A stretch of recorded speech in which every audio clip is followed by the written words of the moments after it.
Hello everyone. दोस्तों, ज्योतिष में आठवां भाव परिवर्तन का साझा संसाधन गहरे भावनात्मक संबंधों का प्रतिनिधित्व करता है।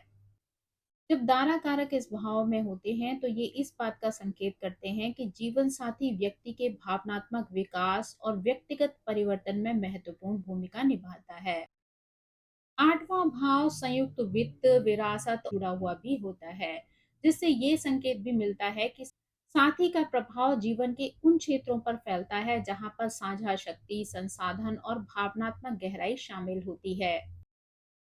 आठवें भाव में दारा कारक ये दर्शाता है कि जीवन साथी व्यक्ति के भावनात्मक और आर्थिक परिवर्तन का अभिन्न हिस्सा हो सकता है। ये स्थिति अक्सर साथी के साथ एक गहरे और तीव्र बंधन की ओर संकेत करता है, जो व्यक्तिगत विकास और परिवर्तन को सक्रिय करता है। ये संबंध साझा संसाधनों और संयुक्त उपक्रमों से जुड़ा हो सकता है और व्यक्ति की अंतरंगता, शक्ति और संवेदनशीलता के प्रति दृष्टि को बदल सकता है। साथी व्यक्ति के साझा वित्त, विरासत या परंपराओं के प्रति दृष्टिकोण को प्रभावित कर सकता है।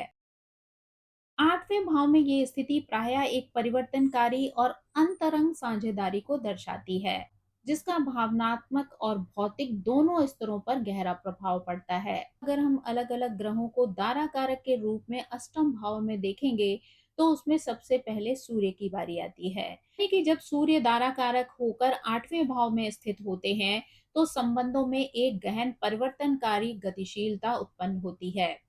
जीवन साथी में प्रबल आत्मबोध, नेतृत्व के गुण और अधिकार की भावना हो सकती है। ये स्थिति एक ऐसे संबंध का संकेत देती है जहां व्यक्तित्व और व्यक्तिगत शक्ति महत्वपूर्ण भूमिका निभाते हैं। वहाँ अक्सर दोनों साथियों के लिए गहरे आत्म अन्वेषण और परिवर्तन का मंच बन जाता है। आठवें भाव में सूर्य साझा संसाधनों, जीवन के छिपे पहलुओं और गहरे भावनात्मक संबंधों पर प्रकाश डालता है, जिससे यह संबंध पारस्परिक विकास का माध्यम बनता है। हालांकि साझेदारी में अहंकार के टकराव या नियंत्रण से जुड़ी चुनौतियां उत्पन्न हो सकती हैं। यानी कि जीवन साथी का जो प्रभावशाली स्वभाव है वो एक दूसरे पर हावी हो सकता है। यानी यहाँ पर दोनों के बीच में अहम में टकराव हो सकता है, साथ ही उनके स्वभाव या एक दूसरे को कंट्रोल करने की वजह से यहाँ पर स्थितियां बिगड़ सकती हैं, जिससे शक्ति संतुलन बनाए रखना आवश्यक हो जाता है। यानी अगर आप अपने अहंकार पर कंट्रोल नहीं रखेंगे या आपका पार्टनर अपने अहंकार पर कंट्रोल नहीं रखेगा तो यहाँ पर रिश्ते बिगड़ सकते हैं। स्थिति अक्सर कर कार्मिक संबंधों की ओर भी संकेत करती है, अर्थात विवाह व्यक्तिगत विकास का एक महत्वपूर्ण क्षेत्र बन जाता है। संबंधों में बाधाओं को पार करने के लिए विश्वास और भावनात्मक संवेदनशीलता अत्यंत ही आवश्यक होती है। यानी अगर किसी भी तरीके की प्रॉब्लम्स को आपको पार करना है तो उसके लिए संबंधों में आपसी विश्वास बहुत ज्यादा इंपॉर्टेंट होता है। साथ ही भावनात्मक संवेदनशीलता भी बहुत ज्यादा महत्व रखती है। सकारात्मक पक्ष की बात करें तो सूर्य यहाँ पर गहरा जुड़ाव प्रदान करता है, जिससे दोनों व्यक्ति अपने व्यक्तित्व की गहराई का अन्वेषण कर पाते हैं। आध्यात्मिक विकास या सहयोगात्मक उपक्रमों जैसे साझा लक्ष्यों पर ध्यान केंद्रित करने से इस ऊर्जा में रचनात्मक दिशा मिल सकती है। इस स्थिति की परिवर्तनकारी प्रकृति को अपनाकर यह संबंध शक्ति और बोध का स्रोत बन सकता है।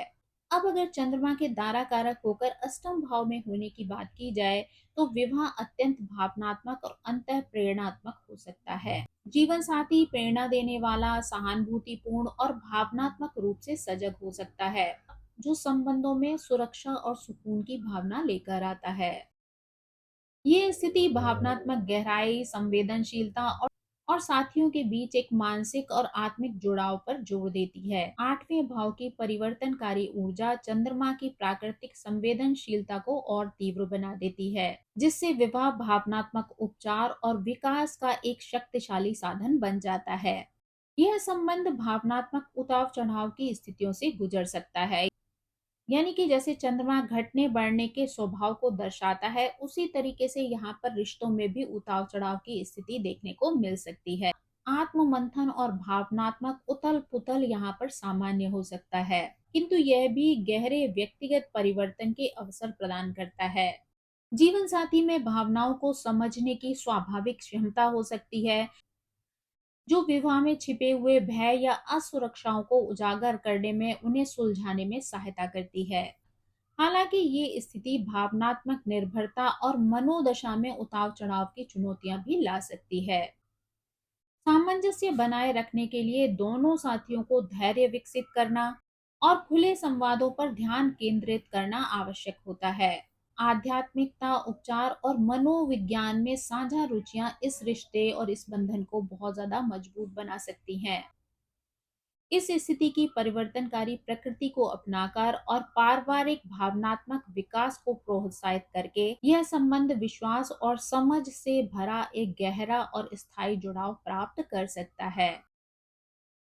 जब मंगल धारा कारक के रूप में 8वें भाव में जाते हैं तो विवाह में तीव्रता, जुनून और परिवर्तनकारी ऊर्जा लेकर आते हैं।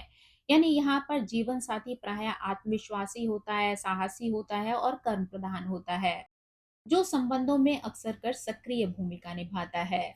ये स्थिति ऐसे विवाह की ओर संकेत देती है जो जो शक्तिशाली भावनात्मक और शारीरिक जुड़ाव से युक्त होता है।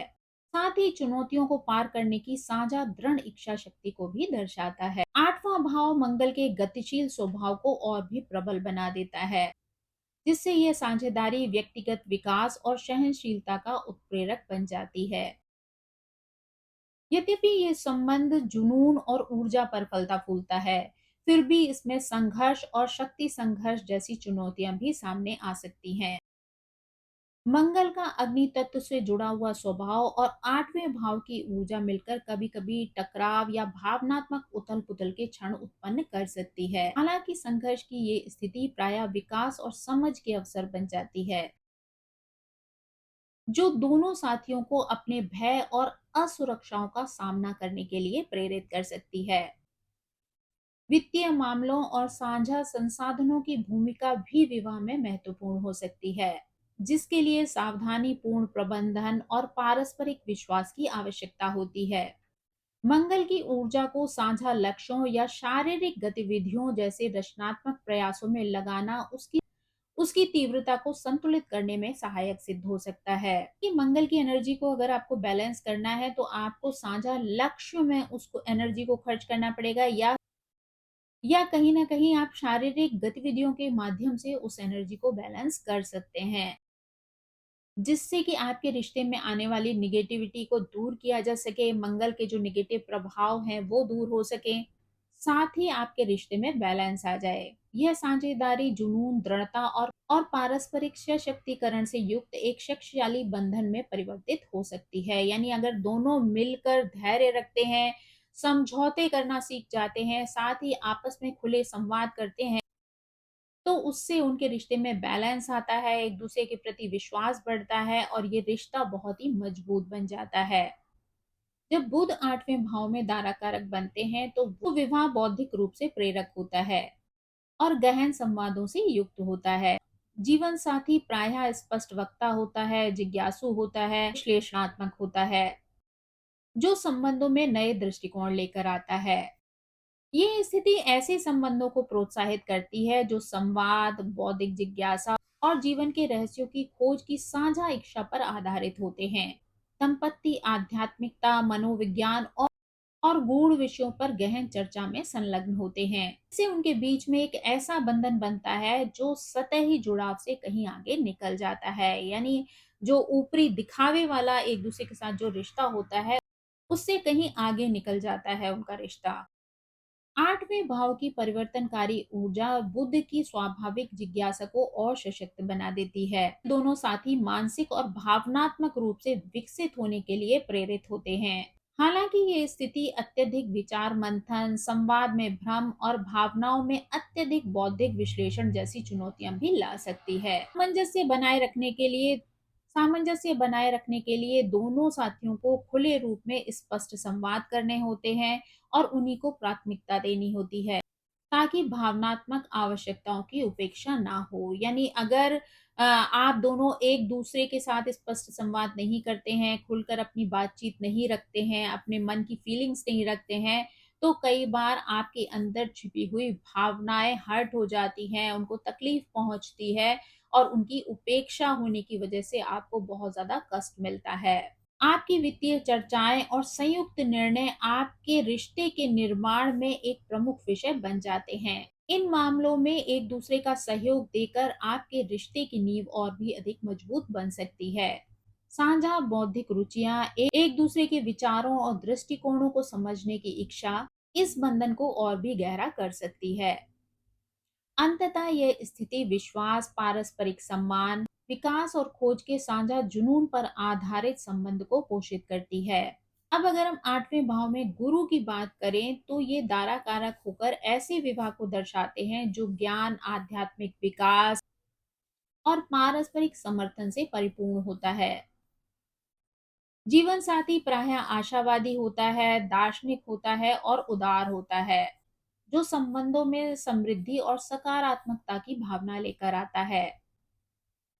यह स्थिति साझा सीख और अन्वेषण की परिवर्तनकारी क्षमता को उजागर करती है, जिससे दोनों साथी ज्ञान और समझ के साथ साथ विकसित होते हैं। आठवां भाव आठवां भाव बृहस्पति की विस्तारशील ऊर्जा को और भी बढ़ा देता है, जिससे विवाह के भीतर गहरे व्यक्तिगत और आध्यात्मिक विकास के अवसर उत्पन्न होते हैं।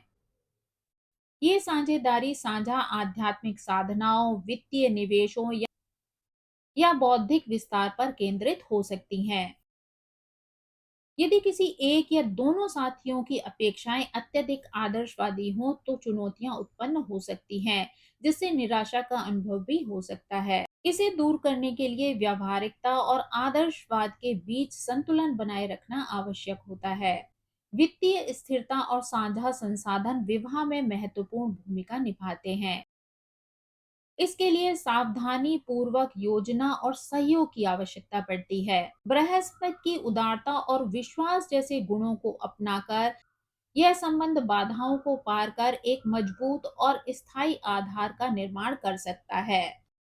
ये स्थिति ऐसे संबंधों को पोषित करती है जहां दोनों व्यक्ति एक दूसरे को प्रेरित करते हैं और एक साथ ग्रो करते हैं और साझा मूल्यों व पारस्परिक सम्मान पर आधारित एक संतोषजनक परिवर्तनकारी संबंध का सृजन करते हैं। जब शुक्र दारा कारक होकर 8th हाउस में जाते हैं तो विवाह रोमांस, कामुकता और परिवर्तनकारी प्रेम से परिपूर्ण होता है। जीवन साथी में प्रायः आकर्षण, शालीनता, सौंदर्य व सामंजस्य के प्रति गहरी सराहना होती है, तो संबंधों में गरिमा और परिष्कार का भाव लेकर आती है। ये स्थिति गहरी भावनात्मक और शारीरिक अंतरंगता को भी प्रोत्साहित करती है, जिससे ये एक ऐसा बंधन बनता है जो चुंबकीय होने के साथ साथ परिवर्तनकारी भी होता है।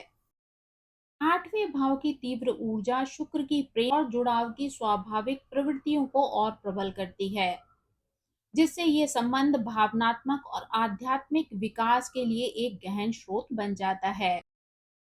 हालांकि ये स्थिति अधिकार बोध, भावनात्मक निर्भरता, वित्तीय विवाद जैसी चुनौतियों को भी खड़ा कर सकता है। आठवें भाव की परिवर्तनकारी प्रकृति अक्सर कर दोनों साथियों में छिपी हुई असुरक्षाओं या भय का सामना करने और उन्हें सुलझाने के लिए प्रेरित करती है। सौंदर्य या आध्यात्मिक साधनाओं में साझा रुचियां इस बंधन को और भी मजबूत बना सकती हैं। यानी अगर दोनों ही पार्टनर्स का इंटरेस्ट कला में होता है, सौंदर्य से जुड़ी हुई वस्तुओं में होता है या आध्यात्म में होता है, तो ये चीजें इनके रिश्ते को और भी अधिक मजबूत बना देती हैं, जिससे दोनों ही पार्टनर साथ साथ ग्रो करते हैं।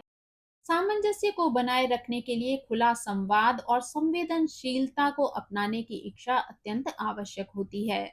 विश्वास, पारस्परिक प्रशंसा, साझा लक्ष्यों पर ध्यान केंद्रित करना, यह स्थिति एक अत्यंत संतोषजनक और परिवर्तनकारी साझेदारी का निर्माण करती है।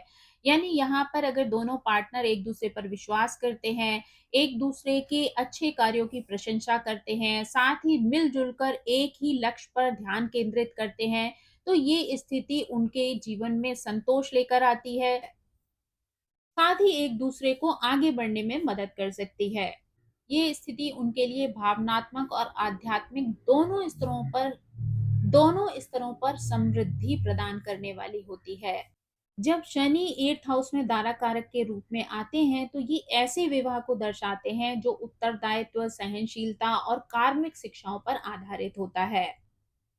जीवन साथी प्रायः बहुत ज़्यादा मैच्योर हो सकता है, डिसिप्लिन में रहने वाला होता है, साथ ही जीवन में लॉन्ग टर्म स्टेबिलिटी लेकर आता है, जिससे ये संबंध विश्वसनीयता और प्रतिबद्धता से युक्त होता है। ये स्थिति अक्सर साझेदारी में गंभीरता का भाव लेकर आती है, जहां दोनों व्यक्तियों को एक मजबूत और स्थायी संबंध बनाने के लिए प्रयास करते रहना पड़ता है, यानी जहां पर रिश्तों को बनाए रखने के लिए एफर्ट्स की जरूरत पड़ती है। आठवां भाव शनि की परिवर्तनकारी ऊर्जा को और भी तीव्र कर सकता है, जिससे विवाह व्यक्तिगत और आध्यात्मिक विकास का एक महत्वपूर्ण क्षेत्र बन जाता है। भावनात्मक अवरोध, संवेदनशीलता का भय या सामंजस्य स्थापित करने में विलंब जैसी चुनौतियां भी उत्पन्न हो सकती हैं। इसके लिए धैर्य और दृढ़ता की आवश्यकता पड़ती है। यह संबंध वित्त पर आधारित हो सकता है, विरासत या पारिवारिक दायित्व से जुड़ी हुई जो साझा जिम्मेदारियां हैं, उनको भी अपने जीवन में शामिल कर सकता है। यानी ये रिस्पॉन्सिबिलिटीज आप दोनों को मिलकर निभानी हो सकती हैं। वो पैसे से रिलेटेड हो सकती हैं, प्रॉपर्टी से रिलेटेड हो सकती हैं, या फैमिली के लोगों के लिए आपकी जिम्मेदारियां शामिल हो सकती हैं। प्रारंभिक कठिनाइयों के बावजूद भी ये स्थिति समर्पण और कठोर परिश्रम को एक गहरे स्थायी जुड़ाव के रूप में पुरस्कृत करती है। यानी यहाँ पर आपके जीवन में शुरुआत में कई तरीके के चैलेंजेस आ सकते हैं, रिश्तों में एक दूसरे को समझने में प्रॉब्लम हो सकती है, लेकिन जब धीरे धीरे एक दूसरे की स्थिति, एक दूसरे का स्वभाव आपको समझ में आता है, तो ये स्थिति समर्पण को दर्शाती है, साथ ही आप दोनों के बीच में एक गहरे जुड़ाव को दिखाती है। दोनों साथी संबंधों की जटिलताओं से गुजरते हुए व्यक्तिगत विकास का अनुभव करते हैं। शनि का अनुशासन, सहनशीलता और पारस्परिक समर्थन की शिक्षाओं को अपनाकर यह विवाह विश्वास, स्थिरता और गहन व्यक्तिगत परिवर्तन से जुड़ा हुआ हो सकता है। लेकिन जब दोनों एक दूसरे का समर्थन करते हैं, एक दूसरे का साथ देते हैं, जो भी चुनौतियां आती हैं उसे धैर्य के साथ मिलकर पार करते हैं, तो ये रिश्ता बहुत ही मजबूत और गहरा बन जाता है। तो दोस्तों, ये थी दारा कारक से संबंधित जानकारी, जहां पर दारा कारक जब 8th हाउस में होते हैं तो व्यक्ति के जीवन को किस तरीके से प्रभावित करते हैं, व्यक्ति के जीवन में किस तरीके के चैलेंजेस आ सकते हैं और किस तरीके से उसे अपने पार्टनर का सपोर्ट मिल सकता है। आई होप ये जानकारी आपको पसंद आई होगी। Thank you so much. मेरी आप सभी से रिक्वेस्ट है, प्लीज मेरे चैनल को सब्सक्राइब करें, लाइक करें, शेयर करें और कमेंट करके इसी तरह मुझे प्रेरित करते रहें। So thank you so much. Bye bye.